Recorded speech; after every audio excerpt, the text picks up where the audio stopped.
Assalamualaikum warahmatullahi wabarakatuh. Iki ngaji santai-santai nama muhasabah. Muhasabah itu kalau Kiai Jawa maknani itu ngoreksi diri sendiri. Jadi menghitung diri sendiri.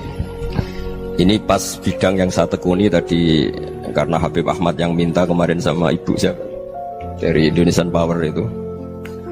Ibu Lia, saya turutin sekaligus saya sambil belajar terus tentang muhasabah. Dalam konteks Indonesia, muhasabah itu sudah jadi perilaku ya. Karena dulu orang tua saya, guru-guru saya kalau ngandani itu, bayangkan kalau kamu jadi dia.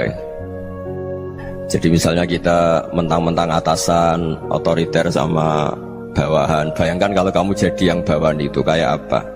Laukun tamakanah, kalau orang Arab bilang, bayangkan kalau kamu di posisi dia. Makanya guyonannya orang-orang Indonesia itu kan orang ngaramkan judi gitu, bareng dikasih tahu. Tapi yang menang anak jenengan, alhamdulillah. Ternyata ngaramkan itu karena ada anaknya. Kalau anaknya yang menang ya seneng. Meskipun itu guyonan, tapi saya punya padanan itu dalam kitab Hikam. Nabi Ibrahim itu Khalilur Rahman, tentu bencinya minta ampun sama yang namanya maksiat. Suatu saat beliau diterbangkan di alam malakut. Itu kalau di Hikam saya halaman 15 juga. Saya masih ingat betul. Mungkin kalau Anda beda halaman karena beda cetakan.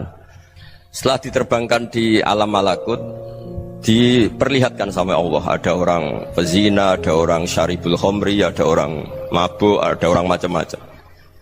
Allah tanya sama Nabi Ibrahim, bagaimana pendapat kamu Ibrahim tentang mereka yang maksiat? Kata Nabi Ibrahim, ya Allah, habisi saja mereka. Mereka hidup di bumi engkau, makan rezeki engkau, kemudian mereka tidak taat sama engkau. Singkat cerita, di fase itu, saya ulang lagi, di fase itu Allah nurutin sampai sekian peristiwa, mungkin 3 atau 4. Sudah setelah sekian tahun Nabi Ibrahim lupa peristiwa itu, kemudian beliau diminta menyembelih anaknya. Ini versi kitab Hikam. Memang versinya banyak tentang kenapa Nabi Ibrahim disuruh menyembelih anaknya. Ketika mau menyembelih anaknya, Nabi Ibrahim ragu. Huwa samratu fuadi, anak saya ini buah hati saya, kenapa engkau suruh menyembelih? Terus kata Allah, apa kamu tidak ingat ketika kamu saya angkat di alam malakut, kemudian kamu usul bunuh-bunuh, saya tidak mempertimbangkan usul Anda, tapi kenapa sekarang saya merintahkan kamu mikir gitu? Terus, ya karena ini anak saya ya Allah. Terus kata Allah, rumang samu wong bukan mata ini gak gawean kau sing gawe kowe enak wae usul mata ini. Sebenarnya saya yang bikin, kemudian Anda enak aja usul membunuh. Semenjak itu Nabi Ibrahim itu di eranya itu asfaqun nas, orang paling sayang sama manusia. Karena kadang kita keras itu ya kebetulan tuh udah anak kita, ada keluarga kita. Cara orang Jawa itu kan gitu ya, kalau ada perempuan terus macak yang macam-macam pakai sepeda motor cowok, terus wah itu luput suwuk, semoga-moga gini. Tapi setelah dikasih tahu, niku ponakane jenengan, semoga-moga selamat. Jadi jangan-jangan kemarin ahli ma'asi itu kebetulan tuh tidak keluarga kita. Kalau keluarga kita yang pernah salah pada kita, semangat kita mintakan maaf. Jangan-jangan kita didikte hukum sosial gitu. Jadi orang yang salah, kebetulan tuh orang yang menservis kita. Atau keluarga kita, atau orang dekat kita. Jangan-jangan semangat kita mintakan ampun. Tapi kalau sama orang lain, kebetulan musuh kita semangatnya minta itu kena adab. Nah ini yang nggak boleh dalam Islam. Islam mengajarkan niru Rasulullah SAW, Nabi itu rahmatal lil alamin. Bahkan kemarin saya ngaji virtual sama beberapa habaib. Ada Habib Ali Al-Jufri dari Mesir, ya. Ada Habib Alwi dari Kuitang, ada Habib Nabil Al-Musawa. Dari sekian habaib itu saya masih ingat diantaranya yang didawuhkan rahmatan lil alamin itu ketika Nabi adzahu qaumuh, disakiti oleh kaumnya, dan itu mereka masih kafir semua. Itu mereka dapat doanya Nabi, Allah mahdi qaumi fa innahum la ya'lamun. Kayak apa baiknya Nabi, orang yang menyakiti, yang melukai, tapi Nabi masih berdoa, Allah mahdi qaumi fa innahum la ya'lamun. Sayyidina Umar dapat doanya Nabi itu yakhina kana kafiran, ketika masih kafir didoakan, Allahumma aizzal Islam bi Umar. Itu ketika masih kafir. Itu pelajaran bagi kita bahwa yang sedang tidak cocok pun itu berdapat doa kita. Ya doa supaya kondisi kita baik, hari tambah baik. Karena agama ini Saya berkali-kali bilang limangka nayarjuwa wal yaumal akhir. Agama ini diperuntukkan bagi yang selalu punya harapan pada Allah Subhanahu wa taala. Saya cerita muhasabah ini tentang hubungan kita dengan Allah. Di Indonesia itu banyak orang fasik, banyak orang nakal. Ya di mana-mana orang nakal itu ya mayoritas, wa aksaruhum fasikun. Tapi berkahnya harapan. Mungkin saya kira nakal sok benda, mungkin saya kira sholat sok ben sholat, mungkin sekarang belum sakhok, belum dermawan, suatu saat dermawan. Barokahnya itu kefasikan ini dianggap sementara, sedang fasik, sedang tidak benar. Karena kiai-kiai kita, para guru-guru kita, para habaib utamanya itu mesti bilang semoga husnul khotimah. Nah barokahnya doa itu semoga husnul khotimah itu menjadikan satu pola sosial. Yang sedang fasik ini masih diharapkan jadi lebih baik, jadi lebih. Sehingga kita tidak ngambil sikap ekstrim, yang ingin menghabisi atau ingin mengadili, tidak. Karena selalu kita punya harapan. Dan agama ini limangka nerjuwa wal yaumal akhir. Bayangkan itu kalau yang nakal itu anak kamu. Pasti kamu gak ingin kan langsung dapat azab, dapat apa. Padahal kita semua jadi tokoh ini abul kulli, bapak dari semuanya. Sehingga ketika Rasulullah SAW jalan-jalan kemudian melihat perempuan sedang menyalakan api. Kalau apinya mati ditiup, anaknya dijauhkan. Nanti kalau sudah jauh dari api, anaknya digendong lagi. Terus kata Rasulullah, matur ke semua sahabat, Aro'aitum anna hadih tarihatan waladaha alan nar. Apa kamu berpendapat bahwa perempuan ini akan melemparkan anaknya ke neraka? Tidak ya Rasulullah. Tidak akan seorang ibu melemparkan anaknya ke api. Terus kata Rasulullah, Allahu arhamu min hadih biwaladiha. Allah lebih rahman, lebih rahim dibanding orang tua ini kepada anaknya. Ini yang harus kita kenalkan terus, kita kampanyakan terus, supaya orang hubungannya dengan Allah itu nyaman, asik. Sehingga dengan demikian selalu ada harapan bahwa yang sedang nakal ini suatu saat tobat. Kita tidak boleh menghukumi pasti begini, pasti gini, itu tidak wilayah kita. Itu juga yang dicontohkan Rasulullah SAW. Secara lahir Nabi itu nggak berkenan sama Wahsy, karena Wahsy itu salahnya salah fatal karena membunuh ahabban nasi ila Rasulillah, yaitu membunuh Sayyid Hamzah. Jadi ketika Wahsy tobat, Nabi itu nerima tobatnya. Dan ketika beliau dengan basariyahnya nggak siap ketemu Wahsy karena harus ingat Sayyid Hamzah, basariyahnya diturutin. Oke, kamu iman saya turutin, tapi jangan sering ketemu saya. Karena kalau ketemu kamu saya masih ingat sama paman saya Sayyid Hamzah. Kita bisa ngelola seperti itu. Kita tidak cocok sama orang, bagaimanapun mereka umat Rasulullah SAW, kita tetap mencintai mereka. Misalnya kalau beda agama, mereka sama-sama orang Indonesia, kita mencintai mereka atas nama warga Indonesia. Tapi kalau misalnya potongannya ora cocok, beda kultur, bawaannya itu mangkelno cara Jawa, ya bisa diilmoni, jangan ketemu. Wong sudah tidak cocok, ingin ketemu nyari solusi. Roh ini tok seneng itu kan ya repot itu. Ya sudah kalau nggak pati cocok ya jangan sering ketemu. Dan itu kita bisa memanage seperti itu tuh bisa. Saya berkali-kali cerita tentang Imam Syafi'i. Kalau dikasih tahu ya Imam Abu Abdillah, panggilannya Imam Syafi'i, tetangga anda ini ternyata banyak yang nggak senang anda. Jawabnya beliau senang. Ya bagus kalau nggak senang saya, ndak utang saya katanya. Jadi gara-gara saman seneng aku ngatur aku ini kan. Nah mungkin saman rasa seneng kan ya enak. Jadi hidup itu dianggap happy. Kalau seneng ya teman silaturahim, kalau nggak seneng ya nggak bakal utang gitu. Baru kayak rasa seneng itu nggak ganggu. Gitu. Jadi dulu itu orang bisa ngelola seneng ndak seneng itu bisa. Karena ada kearifan hubungan dengan Allah Subhanahu wa ta'ala. Hidupnya selesai karena masyghul bi dzikrillah, mereka sibuk dengan Allah. Makanya kata ulama-ulama tasawuf, kamu jangan melihat manusia perilakunya, tapi kamu juga harus ingat yang gerakkan semua itu Allah Subhanahu wa ta'ala. Dengan demikian kita faroh, kita senang. Makanya Nabi kalau ngutus Anas bin Malik kemudian enggak kesampaian yang diinginkan karena Anas main, ketika garwa-garwani Nabi agak tersinggung, Nabi andaikan Allah menghendaki yang saya inginkan kesampaian, pasti itu kesampaian. Jadi dianggap kegagalan Anas gak manggil yang dituju Nabi itu ya kersane Allah, ya enteng saja. Sayyidina Ali lebih parah lagi yang dialamin.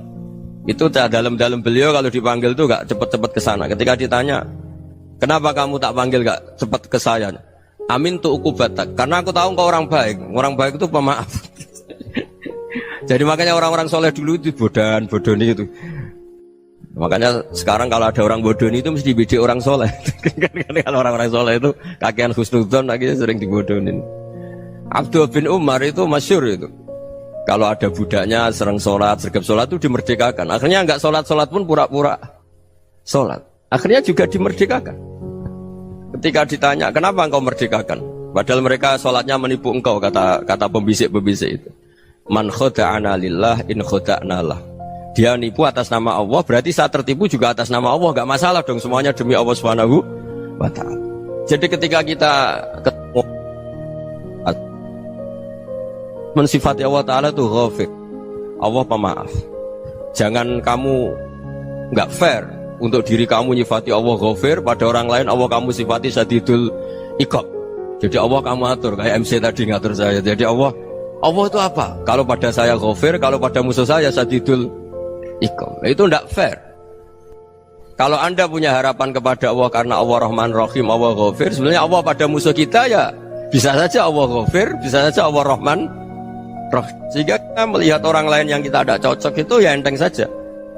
Itu min ummati Rasulillah sing tanaluhu syafa'atuh, tanaluhu sa'atu rahmati, tanaluhu fair. Jangan dengan kita kayak mesti dapat rahmat. Jangan orang lain kayak Allah pasti syadidul iqab. Itu tidak boleh. Sehingga ketika ada orang Badui, singkat cerita orang Badui ini kencing di masjid, semua sahabat membentak dia. Yang enggak bentak hanya Nabi tok. Saking mangkelnya orang ini karena semua sahabat bentak kecuali Nabi. Setelah dibenarin Nabi, terus Nabi nyuruh sabbu ali dhanuban min ma'in. Setelah disucikan masjid itu, dia berdoa keras sekali.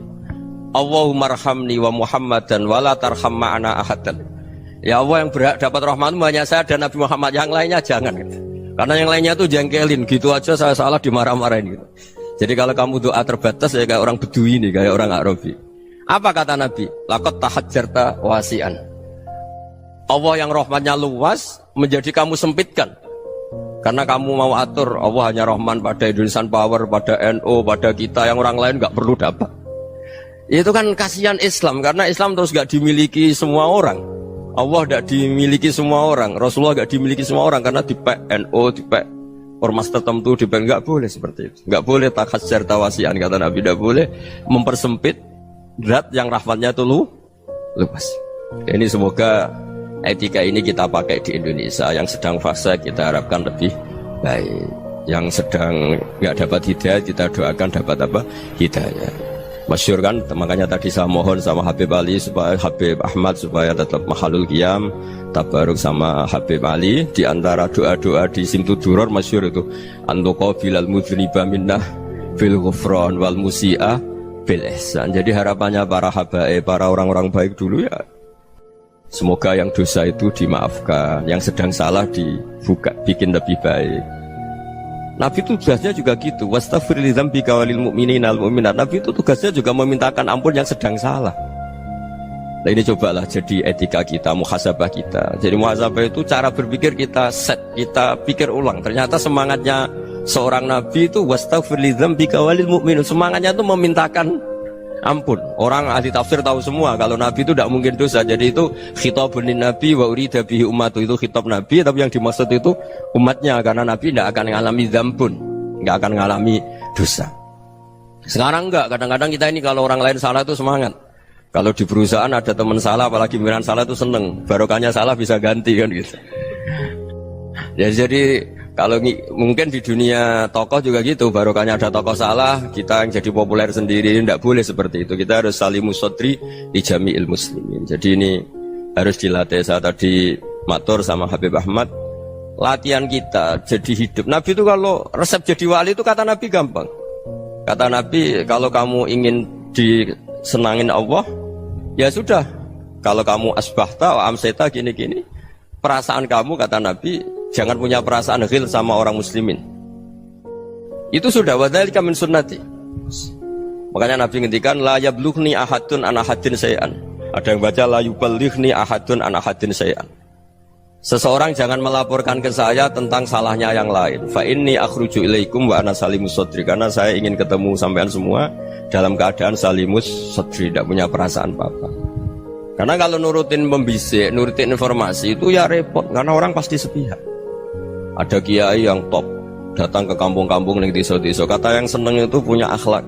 Wah itu bagus orang besar datang ke kampung-kampung. Kata yang nggak seneng, Oh itu jobnya kayak kecil kok diambil, itu kan ya kasihan itu kan sudut pandang.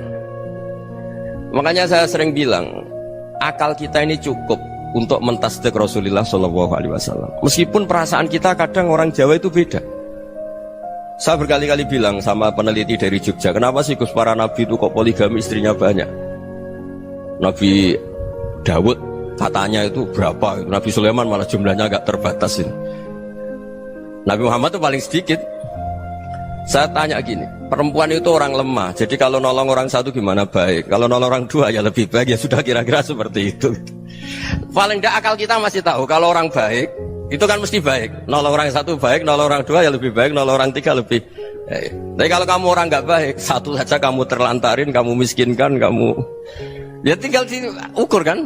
Kalau orang baik nambah baik, tapi kalau orang buruk tambah buruk. Nah itu akal kita bisa menganalisis kenapa sih nikah itu ada yang poligami, ada yang enggak. Sudah ukur saja diri kamu. Misalnya kayak saya elek keriting, rabi terus, mau perbanyak wong elek, orang perilaku netok, raine dadi elek kabeh. Tapi nak kowe ku ganteng, alim, ganteng, sugih, anake ganteng-ganteng, berhubung kowe saleh ahli swarga kabeh, mertua yo bangga karena karir kamu meyakinkan. Ini mertua kamu aja gak bangga mau nambah. Ipar gak bangga, mertua gak bangga, desa kamu yang kamu wayai juga gak beda dengan Nabi ketika nikah Juwairiyah itu nggak ada pernikahan sebarokah Nabi dengan Juwairiyah itu Azharu Rasulillah. Di situ habis perang banyak tawanan gara-gara jadi besanya Nabi langsung dibebaskan semua karena Azharu Rasulillah. Sekarang besanya Kanjeng Nabi. Dulu Abu Sufyan memangkalnya bukan main sama Nabi gara-gara putrinya dinikah terus langsung jadi. Kalau kamu kan enggak, nikah satu, nikah lagi, satu kampung musuh kamu karena istri pertama ya cemburu, yang kedua agak bangga. Wah itu selesai itu di dunia wal akhirah. Maksud saya nganalisis Islam itu harus pakai akal. Dan akal yang dipakai, ini saya bawa ke kitab Ihya, adalah pikiran-pikiran para ulama. Makanya ketika Imam Ghazali ketika ditanya fakaifa bi muslimin fasikin asawwaha fi jami'i amri, kalau kalian ketemu orang fasik, orang Islam tapi fasik, perilakunya nggak ada yang benar. Kata Imam Ghazali jawabnya lucu, aneh. Mamin muslimin illa wa islamuhu ta'ah. Tidak ada orang Islam kecuali dia mau Islam, membenarkan Allah dan Rasul itu sudah taatnya dia. Kok kamu tidak bisa melihat taatnya dia? Dia pikirannya kan ini pemabuk, ini tukang apa. Tapi kata Imam Ghazali, sebenarnya kamu masih bisa berpikir positif. Mamin muslimin illa wa islamuhu ta'ah. Tidak ada seseorang Islam ketika dia milih Islam itu pasti ada taatnya, yaitu tasdik pada Allah dan tasdik kepada Rasulullah SAW.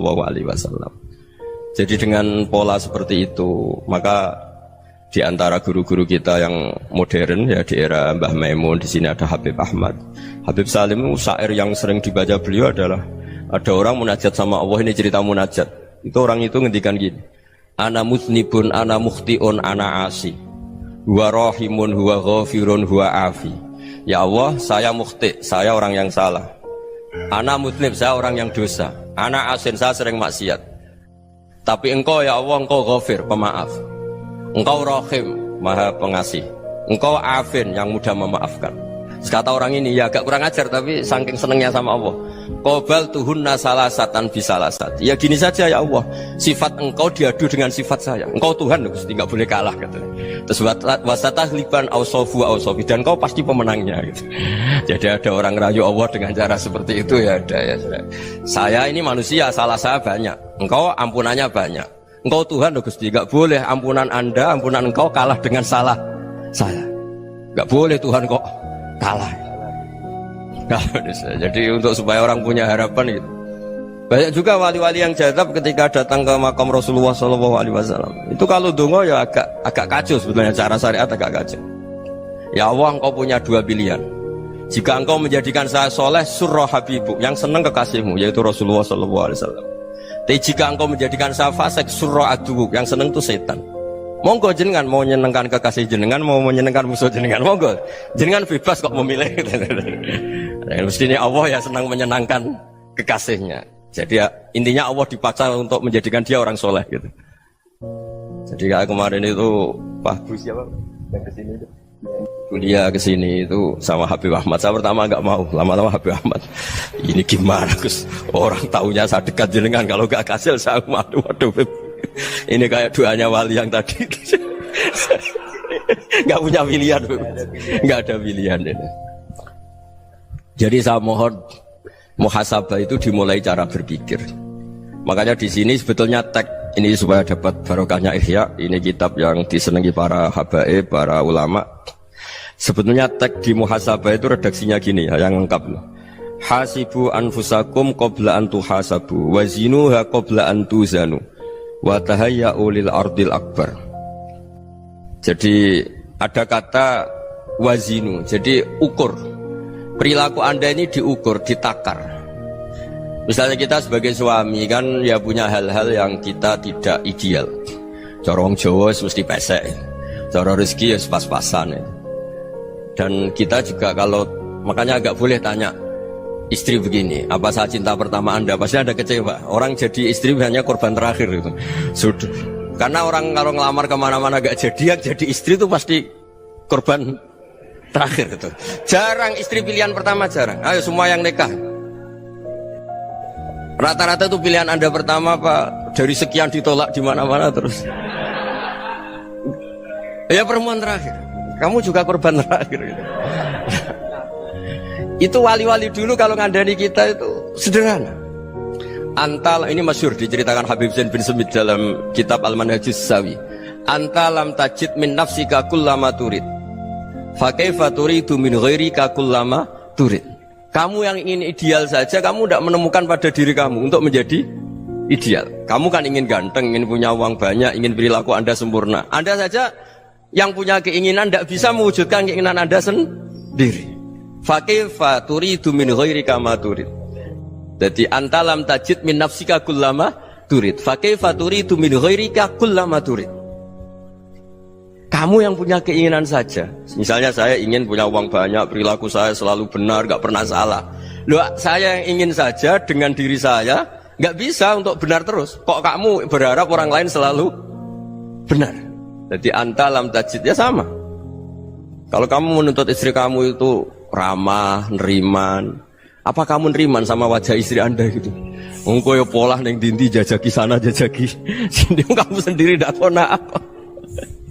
Jadi itu nasihat yang luar biasa. Antalam tajid min nafsika kullama turid, fa kaifa turidu min ghairika kullama turid. Kamu mau menghormati semua orang? Tidak mau kan? Kemudian Anda berharap semua orang menghormati kamu.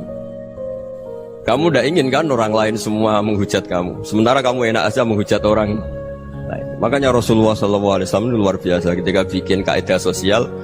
Apa la yu'minu ahadukum hatta yuhibba li akhihi ma yuhibbu li nafsihi. Jadi kalau ukuran iman itu sederhana. Kalau sesuatu itu baik, nyaman bagi Anda ya bayangkan itu pada teman Anda. Misalnya Anda bangun tidur sudah acak-acakan, gak punya uang, utang jatuh tempo, kan gak ingin ketemu orang. Ya kamu jangan bertamu ke jenis ini, karena kalau dengan kamu yang alami juga gak siap ketemu orang. Makanya ada Habib Alim itu dilapuri sama seseorang. Beb, dulu teman saya itu ketika saya kaya itu sering main ke saya. Setelah saya miskin, mereka tidak main ke saya. Kata Habib itu bagus, sunnah Allah begitu itu bagus. Coba kalau kamu dulu kaya, teman kamu main kan kamu gaya. Di rumah ada makanan, bisa hormat tamu. Setelah kamu miskin jadi buruh manol di pasar atau buruh bikin boto, teman kamu datang, malu enggak kamu? Mendingan enggak datang gitu. Akhirnya baru, oh ya alhamdulillah kalau gitu.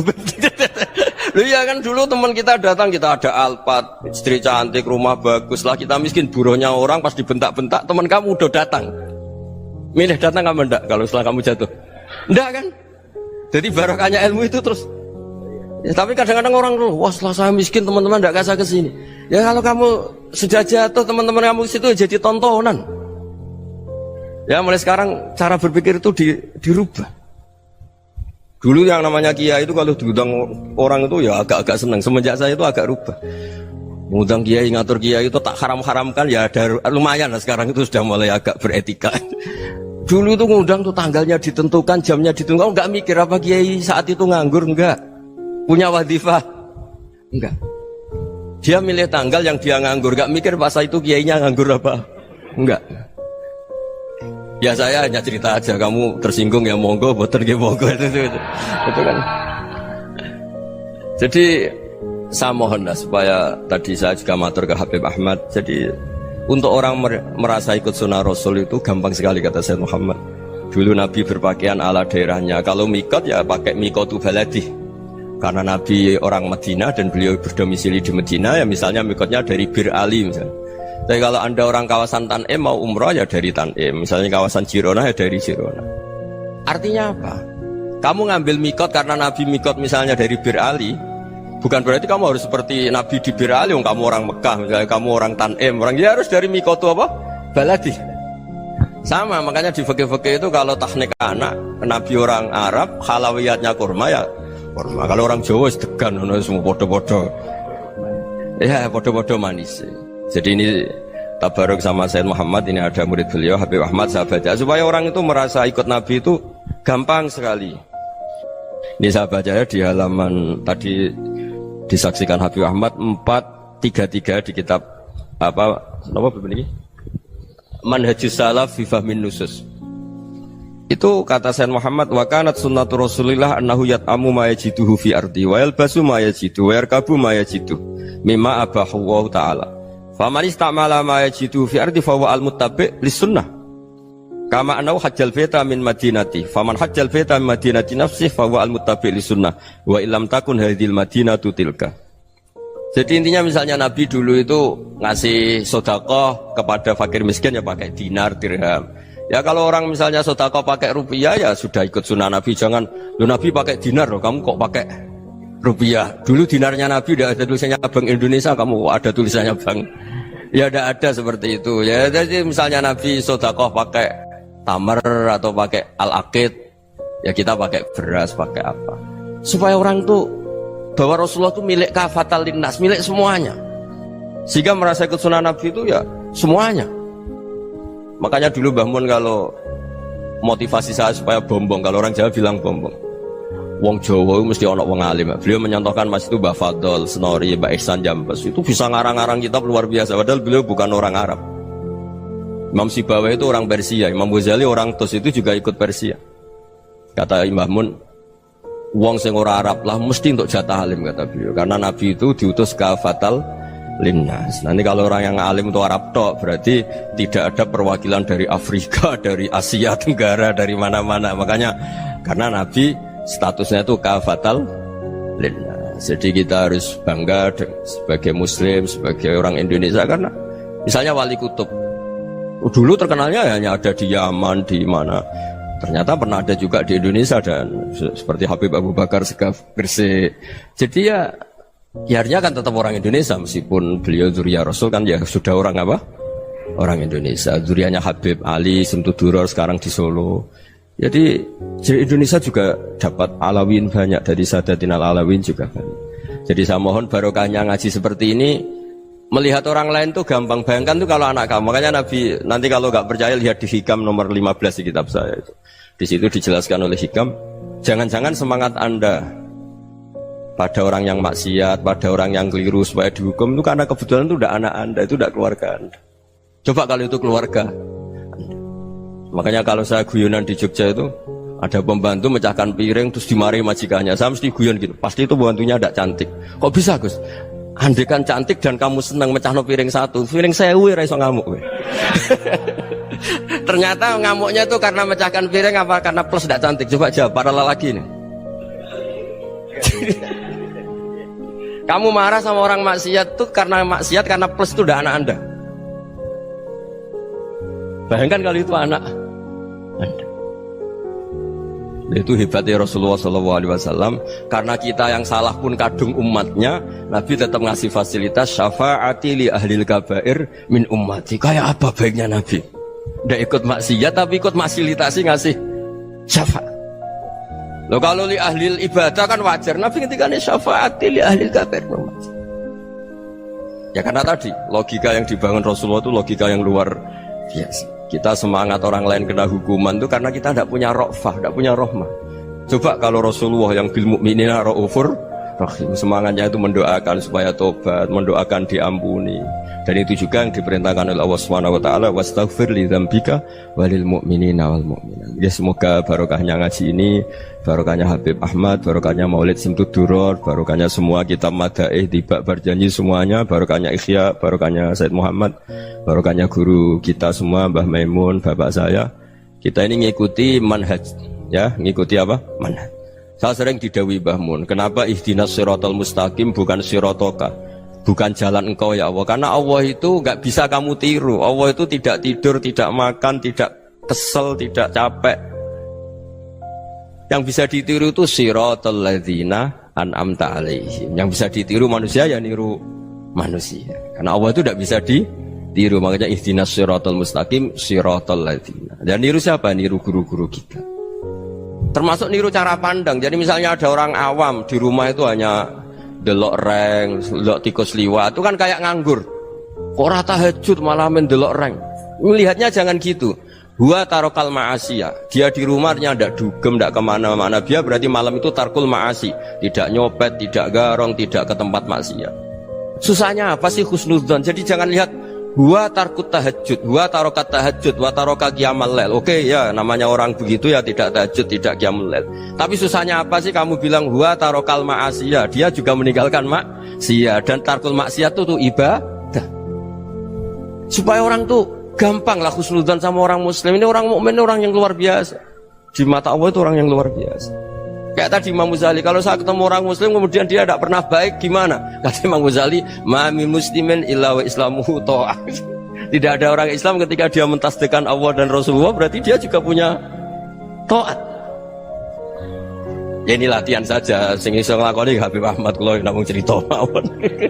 Kula cerita secara akademik, saya punya kitab, saya baca, dan alhamdulillah kita paham barokahnya para guru, dan supaya terbiasalah. Sebaik-baiknya ibadah husnudzon billah wa husnudzon bil mu'min. Soal tidak cocok ya diilmoni tadi ya, namanya nggak cocok ya jangan sering ketemu. Seperti Rasulullah SAW, beliau karena sangat mencintai Said Hamzah, ketemu orang yang pernah begitu sama Said Hamzah, ya beliau secara basyariah tidak siap. Tapi beliau secara cara bahasa sekarang, secara profesional, karena beliau seorang nabi dan harus menerima tobatnya siapapun ya diterima.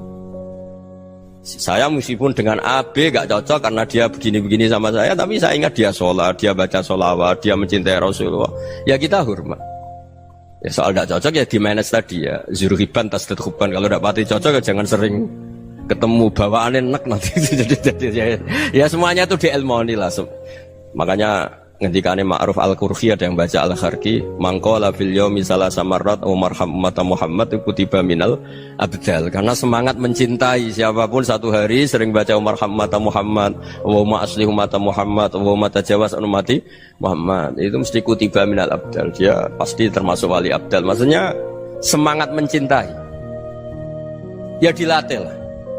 Misalnya Indonesia Power atau PLN, andai kan tidak ada PLN tuh kayak apa? Orang nggak bisa ngaji, tidak bisa aktivitas. Ya barokahnya ada PLN, barokahnya jasanya. Kita sadar, tidak semua kebaikan kita ini memenuhi keinginan orang banyak. Gitu. Orang banyak ingin listrik, ingin saluran apa, dan itu kadang yang mewujudkan orang lain atau kelompok lain.